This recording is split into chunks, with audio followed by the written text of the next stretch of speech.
Hey folks, Quill18 here, and welcome to Let's Try Bloons TD6. And you may be wondering, Quill, this is an unusual game for you to be covering. Well, that's true, but over the holiday break, I had the opportunity to hang out with my good buddy Josh, who's 10, and showed me this game, Bloons TD6, and asked if maybe I'll do a video on my YouTube channel. So I said, sure, buddy, let's go ahead and do that.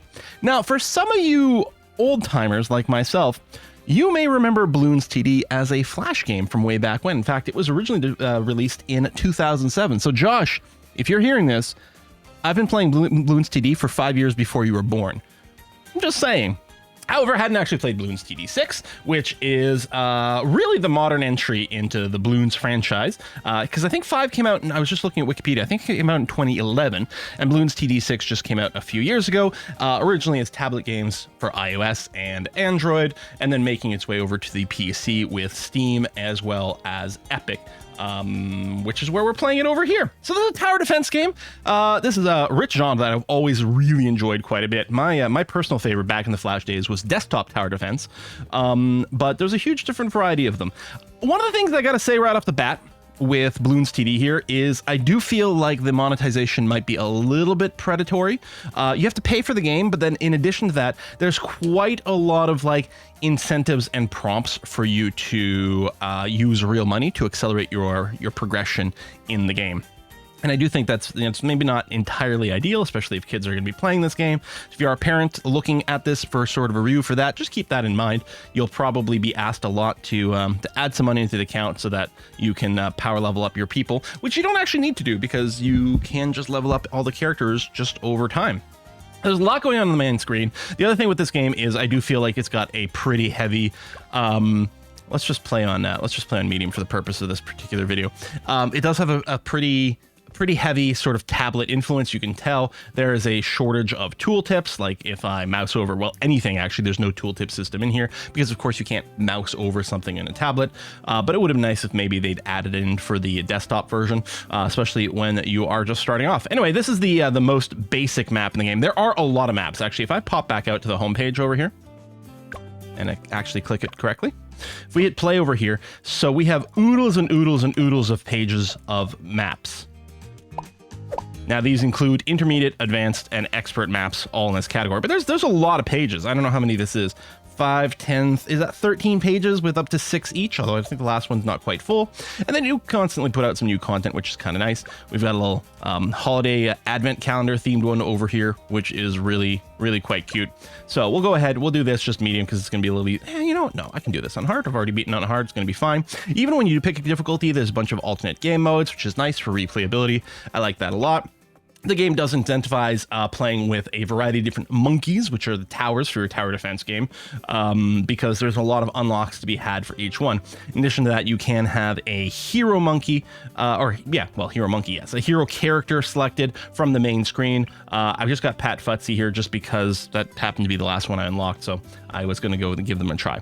We've got health. For every balloon that gets through the map, you lose some hit points, multiple hit points depending on the strength of the balloon, and then you've got some money over here, some monkey coins that we are going to use to purchase our monkeys to put on the board for the defense. So I'm not necessarily employing any kind of particularly, good strategy or anything. We'll see what we can do. So we're going to grab the boomerang monkey over here. If we do double click, we do get the page that actually does describe them. So the thing that I would normally like as a tooltip, you've got over here. This is also the upgrade queue. Now they upgrade based on developing experience. So my monkey actually has 36,000 experience sitting around, which means I can unlock the Moab domination upgrade here. But to actually unlocking the upgrade just makes it available during play, doesn't actually give you this function immediately. Instead, with the monkey selected over here, this is how we actually do the upgrades. There's 3 tracks.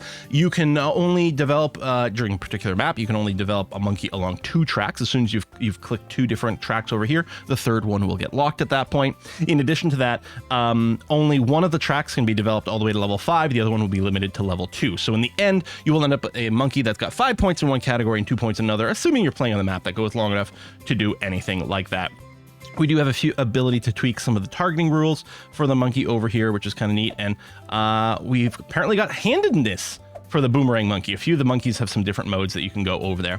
We can probably defend the first wave with just the boomerang monkey, assuming that we had faster throw thrown in. Hopefully that's going to be sufficient. We will see. Oh, the blink over here is because I do actually have the ability to unlock the super ultra form of this monkey. Once you've unlocked all 3 upgrade paths to the max over here, you can. So I need 500,000 XP over here to unlock Glaive Dominus, which gives you kind of all the benefits of all the tracks simultaneously. But I need a lot of XP unlocks are permanent for your account, but then the in-game cost to upgrade to that is pretty high up, and I don't think we'll get there. Anyway, we're gonna go ahead and play. What I'm gonna do is I'm gonna turn off the auto start.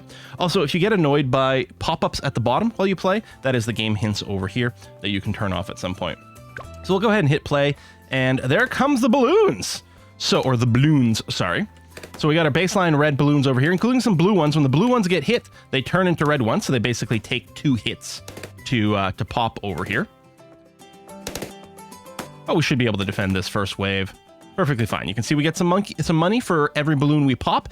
In addition to that, at the end of each wave, we get some extra money in there. I mean, if you've played any kind of tower defense games, the mechanics are fairly similar. So now I have to decide, the next wave is going to be harder. It would be nice to get a little preview of what actually the next wave will be, especially if we're talking about the stealth balloons or the lead balloons, which need some special traits to be able to attack. It might be better right now for me to give another upgrade to the boomerang monkey if I get the improved rangs over here. Can pop up to 8 balloons per throw, so it'll hit a little bit more, a little bit harder. But I also might want to just add in a separate monkey. Right now, the only things I can afford are the basic dart monkey or the glue gunner. And I don't think the glue gunners didn't do any actual damage right now, so I don't think that's helpful. I'm thinking I'm going to throw in a dart monkey, potentially just temporarily for now. We're going to do that. I'm going to throw it over here. This is mostly to try to catch, maybe over here, to catch the leakers. There we go. Let's do that. And we can sell it afterwards. We can also put this on fast forward, which is normally how I play, just to get the waves a little bit faster. There we go. Good stuff. All right. 208 bucks. Not a whole heck of a lot. I think I'm going to throw a quicker shot on this guy over here, but really looking to unlock some more powerful monkeys as we go forward. In fact, what I'm going to do now is I'm going to put the auto start on. So now it's just going to keep sending wave after wave. So we got green ones that take even more levels to pop. I'm going to go ahead and unlock the improved rangs so that these are going to hit more. You can see, because I've now invested points in 2 tracks, the 3rd track is now closed off. I think I'm going to get some extra throwing speed on a boomerang monkey, which is still going to be the primary one for most of our kills. And I probably will pick up the glaives as well, because at that point it doesn't lock me into any specific upgrade path. I can then go 5 points either in the 1st rank or the 2nd rank, depending on how we go. I think I'll probably end up continuing in the top over here. That's going to be all right. There's no pause button. Spacebar does swap whether it's on fast forward or not. And I don't know if there's a hotkey for the auto start.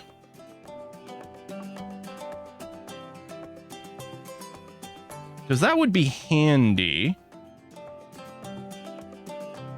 to be able to toggle that on and off. If there isn't here, I can't see it. Oh, pause. Back quote. Oh, it just brings up the escape menu. All right, which is not terribly helpful. Okay, over here we can see the boomerang monkey's got the green arrow. This is because I've got the dart monkey. It's got enough experience to unlock another upgrade level. So I can unlock the sharpshooter. Again, this doesn't give me anything right away, but it gives me the ability to upgrade in that direction should I so choose. You can see the next level is the boomerang monkey is pretty expensive. I'm gonna pick up something else. I quite like the glue gunner. I don't know if he's like super pro whatever, but I'm gonna go ahead and throw him in over here. So he glues balloons and slows them down a bit, which is helpful. But there's some neat upgrades. Glue soaks through multiple layers of balloons. So I think normally the glue just applies to the outermost balloon. We get popped, then you can speed up again. But the next level is corrosive glue, so it does slowly pop the balloons over time. Is it the brilliant way to go? I don't know, but that's the way I did it. Bigger globs will coat more balloons per shot, and I can go even more bigger globs afterwards to just glue some more in there. But just to slow them down in here, I mean, you know, a little crowd control seems pretty good. A couple of these monkeys here, the monkey sub and the monkey buccaneer, require water on the map to deploy. This map doesn't have any, so we're not going to do that. And at some point we will get some special balloons that are, we've got some stealth ones where they're called camo, and lead balloons, and both those need some special things to hit. Oh, I can get my big old monkey over here, so let's go ahead and deploy him thusly. My hero. The heroes they level on their own. As they get kills, they'll automatically level up. You can also spend the money, the coins, to level them up a little faster if you need be, but they should be okay to just do that. I think what I'm going to do here is I'm going to pick up the Monkey Ninja. Let me slow the game down a little bit. Yeah, I'll put you over here. That's going to be fine. The Ninja, by default, has the ability to hit camo balloons, which most monkeys cannot target by default. The other thing is if you get 2 ranks over here in the middle, counter espionage, when the Ninja monkey hits a camo balloon, it automatically will strip off the camo so that everyone else will be able to see it, which seems pretty useful. We also have an option here. I think with this on, it's going to encourage the Ninja monkey to target the camo balloons first if there's a mix, which seems like a pretty good thing. We can, oh, speaking of camo, there was one that just snuck through right over there. And then the other thing you can do, yeah, is you can say whether you target the thing that spawned, like, so effectively this is the oldest balloon, this is the newest balloon, the closest, the strongest. Probably doesn't matter here, although with the Ninja Monkey, I often like to put last, because then what it does when it's in line like this, it's always going to fire at the furthest thing you can see, so it's always kind of hitting things in line in a pretty nice way. So we'll go with something like that. I don't know if he's good or not, but I love, like, things that build turrets. So I quite like this Engineer Monkey here. Because it'll plop down a bunch of little turrets. I think, you know what, I'm gonna go over here with you. Well, by default, he just shoots his nail gun. But if you go sentry gun, then it'll start to spawn little sentries constantly. Build them faster. Check the upgrade path. The sentry expert's kind of nice because they'll make different sentries depending on what kind of stuff we're fighting. Balloon traps capture balloons till full. Select to empty the... Yeah, see, I have to micromanage that one, so I'm not going to go down that route. I'll probably grab the first 2 tiers on the bottom, but I'm going to be looking to max out near the top here. I'll just do that, just so that I can't screw it up, and then we'll do this, and they'll sort of lock in the upgrade path, and we'll figure out what's happening next. Okay, so we do have the ability to deal with a little bit with camo, because we do have a Ninja Monkey over here. Oh, here, we've got some lead balloons over here. I think because my glue gun strips multiple levels, I think that has protected us. But lead balloons are immune to, like, your common darts. So you need some different types of attacks to deal with them, generally speaking. But I guess we're currently okay. Fire does a pretty good job for it. I think what I'm going to do... so fire, the tack shooter's got upgrades to do it. Oh, see, this is a lot of camo.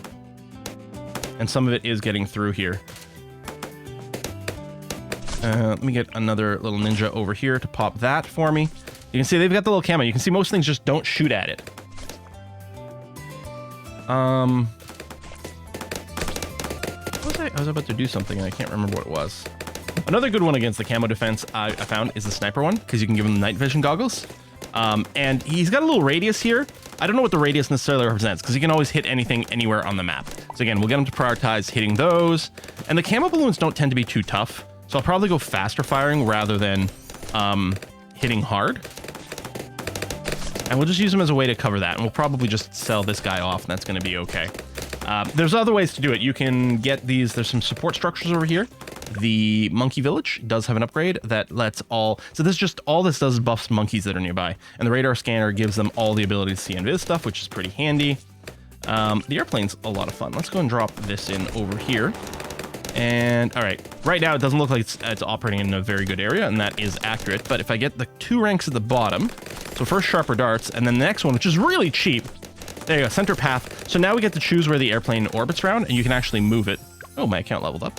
You can actually move it by changing the center path over here. Although what I'll probably do is keep it right around there. There you go. It's going to orbit around here. And we've got a few different options for the upgrade path. You can have the spy plane be able to hit camo balloons, which is pretty good. Top rank is like firing super fast. Bottom's got some interesting utility. Maybe what I'll do is I will grab up to spy plane in the middle here. So just this will pretty much do a good job for us for anti-camo stuff. And then probably I'll keep along the bottom here with bombs. And I'm going to hope that that actually does target... that can pop lead balloons. But if I'm worried about it, we can get a little fire going on. So, and we can use this flamethrower here. I think the wizard, if we go down the fire path, can strip lead balloons pretty well. Let me put you here in the corner. It doesn't specify that the fire can pop lead balloons. I'm just kind of hoping that it does. Monkey sense for camo, we don't really need that. Yeah, I'll go with the top rank. Here comes a big one. Yeah, this is Moab's mother of all balloons.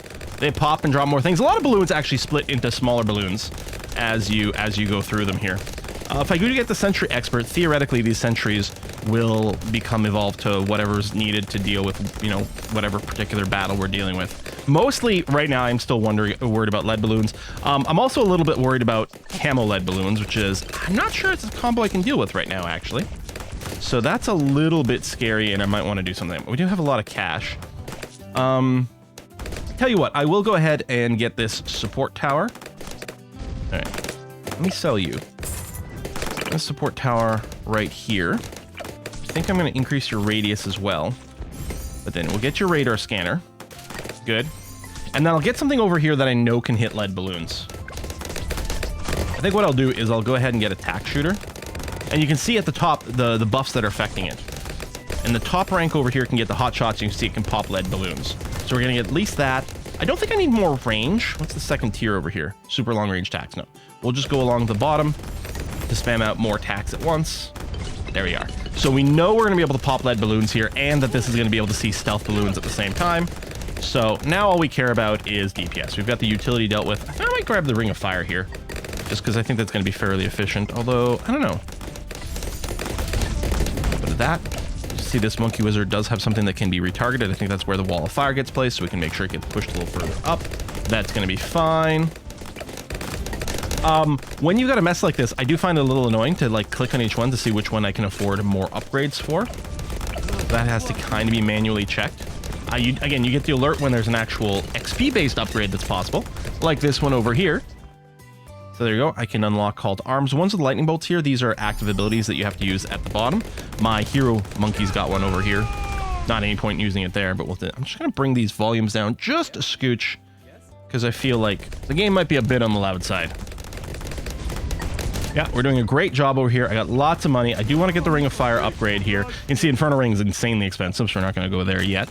Yeah, we'll get the Never Miss. So now we've got heat-seeking darts on our bomber plane, which is great. I'm also a big fan of the helicopter. Feels pretty good. Again, this is one of those ones you can shove onto the side of the screen. By default, it actually follows your mouse around, which I'm not personally keen on. I will either put it on patrol or lock in place.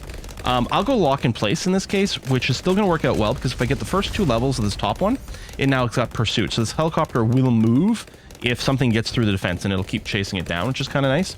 After that, if I needed to worry about spotting stealthers, then I would get the IFR here. But I think we're just going to grab 2 ticks off the bottom for even faster darts. And then after that, bottom or top, I don't know, we'll go bottom.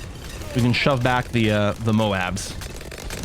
You can see actually the knockback is being applied over there, which is kind of nice, keeping everything in this area. So yeah, a bunch of these monkeys actually aren't doing anything right now, but that's okay. That's kind of a first monkey world problem. This Gatling gunner is excellent. So this is another person who follows your mouse, so you can be kind of interactive and use them to snipe things. Personally, I'm just going to be lazy. I'm going to lock him in over here, so he's always firing right down here. And we're going to go ahead and give him a laser cannon. I don't need the faster swivel, because he's not swiveling around, he's not following my mouse. Powerful darts isn't bad, but we'll grab the middle here. Yeah, the hitting camo balloons isn't necessarily needed, but does lead to faster barrel spin, which seems pretty good. And then yeah, maybe we'll get you more laser beams at the top. We're gonna keep working this. All right, round 58 of 80. Things are getting harder, but we've got a pretty good setup going on. We can keep grabbing some random upgrades from time to time. You want to get primary training, so this boosts all primary monkeys. Now, I don't think it's the color coding. Well, maybe. Are the blues primaries, the greens military, the purple magic? Yeah, that might be the case, actually. I don't know. We'll do this. Prime monkeys get free upgrades as well. Sure. Oh, I never did upgrade you. Let's go for really fast shots. Because every shot that the Ninja Monkey's taking strips camo monkey protection, which seems pretty good.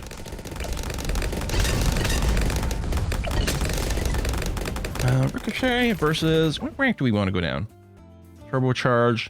I don't tend to use the active stuff too much, personally. Although I think the actives are really powerful. So I tend to prefer going up the ranks that have more passive abilities. But that's just me.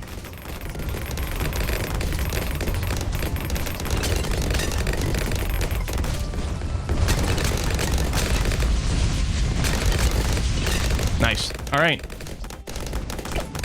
Chopper, plane. So I could just save up for a bunch. What we can do, it's probably a little late to do this.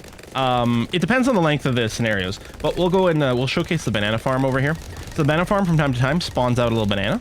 And if you just mouse over it or click on it and tablet, oh, that's the pineapple from the plane. There you go. You can mouse over. There's a little banana there. You can mouse over for money. Find it quite annoying. There you go. There's another 20 bucks. We could increase the production so it happens more often. Now, I mean, so this is how much money it's made for us. Well, that's how many bananas we've... No, that is actually the money, effectively. Because, yeah, I'm getting plus 20. So it's going to take a while for it to pay for itself, but in a really long map, it's pretty good. You can go easy to collect, so the collection radius is done. And uncollected bananas, so you can also have bananas that rot. This means uncollected bananas, you get more. I can increase it even more. But you go to marketplace, then all of a sudden, it doesn't spam out bananas anymore. And instead, it just keeps making money on a tick. So obviously, there's a payback period for all these upgrades. And we could invest even more in this. I don't think this game is lasting long enough. This particular scenario is lasting long enough to make it worthwhile, but it's there. After you do beat a scenario, you can go into free play mode. And I don't think that gives you any more sort of like, you don't get credit necessarily for winning, but it is a good way to farm experience for your towers if you're looking to unlock. And those can go quite long, in which case multiple banana stands can really turn a huge profit, which probably becomes important as these upgrades become more and more and more expensive. Yeah, I'm not going to do that. I will get the Comanche defense. Pull in mini Comanches when needed. I don't know what determines when needed. It's not an active ability. With the chopper as well, one of the upgrade paths gives you the ability to move monkeys afterwards, which could be handy. Let's get the plasma accelerator. Let's do that with our next big money boost. Now, with my setup, if anything gets through this first area, then I probably will want to move the gunner, but it is quite nice to like hyper focus. There we go. There's a big dude. There we go. Pop, pop, pop. Magnitude.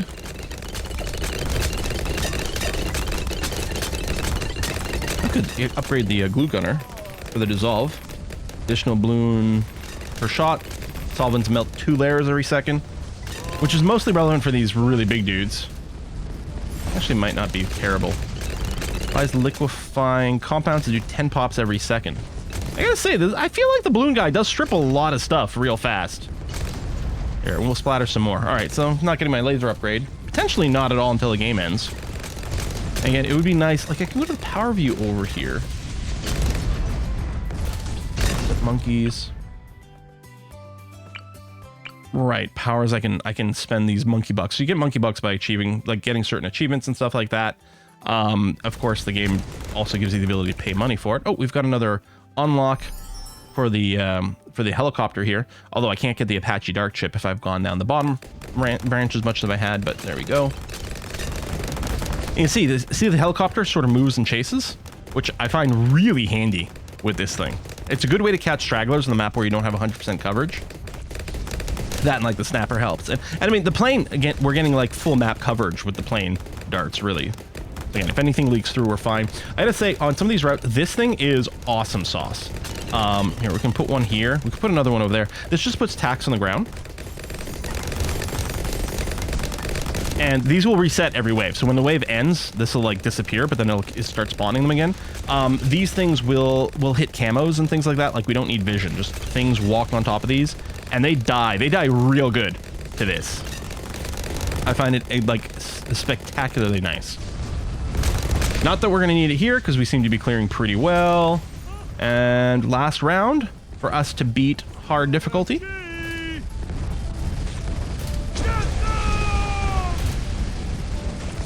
think that just empowered this guy. Looks like this is like a bear hug. Oh yeah, he grabbed it. And there you go, victory. See your stats. You can continue on to free play if you want to just keep playing. And I don't think you'll get these rewards anymore after free play, but you can keep farming your experience for your monkeys. We've got our knowledge over here, so every time we level up, we do get a knowledge point that we can spend on things. I quite like the magic route over here. It seems a lot of these seem like a lot of fun.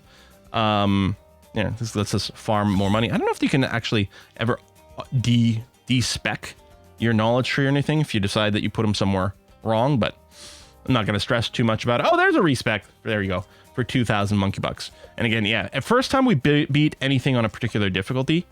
Well, actually, I guess it's not first time. I guess it's every time. Okay. then you do get some monkey bucks from that.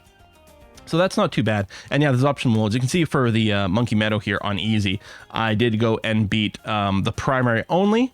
Whoops. I was expecting a descriptor over there. Again, the lack of tooltips is a little annoying to a PC player. Primary only, so it's only primary monkey types. No magic, no military. Deflation. I don't know if I got a description. Maybe I got a description pop up the first time I played it. This is fixed starting money. If I click here, I don't know if it'll tell me. Oh, there you go. So we start at round 31 of 60 with 20,000 cash, but we can't earn anymore. So you've got to like just come up with a fixed setup that's going to get the job done. And I kind of like that because that's kind of a puzzle mode, which is quite fun. I don't know if the easy options, yeah, looks like it's the same on all of them. And then yeah, hard's got a bunch of stuff. Now, one thing I hadn't quite figured out, I'm probably going to Google this afterwards, so I should have Googled it first, is it does look like there's a 4th difficulty level for these. And I don't know how to access that. Yeah, maybe that's just something we unlock when our account gets high enough. Oh, I can unlock these. Unlock these?